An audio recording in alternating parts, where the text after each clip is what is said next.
Si Rodrigo Duterte, na kilala rin bilang Rody o Digong, ay isang politiko at abogado na nagsilbing Pangulo ng Pilipinas mula 2016 hanggang 2022. Bago siya naging Pangulo, naging alkalde siya ng Davao City sa loob ng mahigit 2 dekada.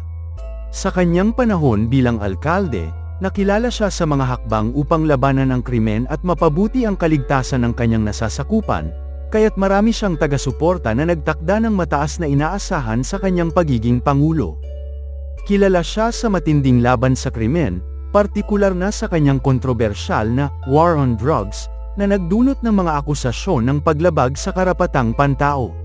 Sa kabila ng mga kritisismo, nanatili siyang may matibay na suporta mula sa mga tao. Ang estilo ng kanyang pamumuno at ang kanyang legacy ay patuloy na nakaaapekto sa politika ng Pilipinas at patuloy na pinag-uusapan. Sa kabila ng lahat ng pagsubok na iyong hinaharap, naway patuloy kang pagpalain ng Diyos ng kalusugan, lakas, at gabay. Maligayang kaarawan.